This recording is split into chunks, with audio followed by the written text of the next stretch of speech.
Go ahead. Mark, I'm afraid of the answer, but I'm going to ask the question anyway. What if one of us has only commercial experience?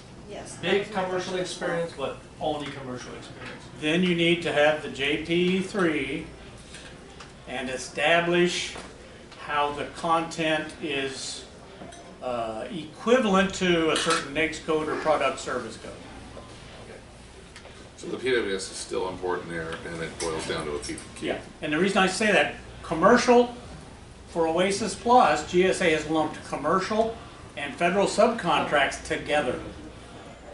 So I'm just curious, not to interrupt, but I'm just curious that we definitely have a lot of commercial, Yeah. tons of it. Yes. But I'm not sure that you have visibility of all of it, because we focus on certain NAICS code and all that. Yeah. So we may need to have a chat on Yeah, how to do that. and let's bring it up into the VPC. Right, when it's important, right? I'm Yeah. not gonna do all that. Absolutely, But when absolutely. when you have a gap. Absolutely. And if by any chance we cover that gap, then we would fill up that JP3 Right. and give all of the info. Yep. To hopefully come up with a, Well, I would, equivalent. my personal feeling, you know, in the military we say you want to lean forward in the foxhole. Yeah. Take your 2, 3, 4 best contracts, your most successful ones. Start the JP3 now. Okay. Start sorting which NAICS codes go in domains, because you have the domain references are in the RFP. Oh, yeah. And say, oh yeah, I can be one of the 15 fully qualified in this. We could pull out the Area. domain references and send the forms behind this so that you have that. You're going to be asked to fill out Yeah. this stuff. Okay. If you don't have a NAICS on your contract, then you just put what you believe it to be. So And pick an automatic one. is the scoring of these, if we have all the supporting document, is equivalent, or it's perceived as being of less value? You might not have the answer. Well, it's going to be of the same value. It's just how hard it is to get prove. there. I got It is Okay. binary, so Sorry, all yeah. right, thank you. It's just extra work to get there. That's all. Sir, So is The it CPAR is like, needed for the SLAs? I have we it, use the or I JP4? don't have it. And Say it's just again? creating it.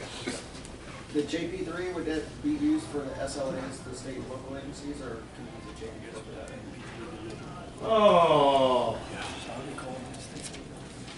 Because they don't have max codes on those contracts. no, they don't. So I would say you're going to treat them like you would treat commercial and federal subcontractors. Okay. Because there's no specific code, and that probably means the messiness of going into your statement of work or your task statement and picking out the magic words and saying that's why we qualify.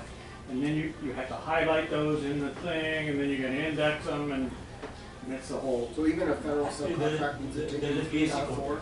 yes. Okay. Well, don't rely on my memory about the numbering. It was JP4 for Polaris. Okay. I think it's JP3 for Oasis Plus. Okay.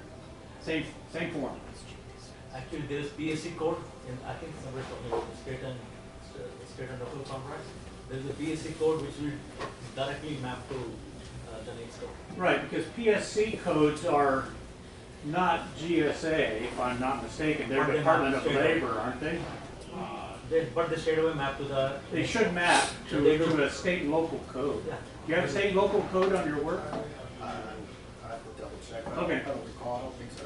Normally, they have to classify those for Bureau of Labor Statistics, you know, what kind of work is being done, because that stuff reports all the way up to, you know, what the inflation rate is and blah, blah, blah, you know, all that stuff. And they get federal funding also. So that also. Well, yes, because they use that for federal grant funding of state and local projects.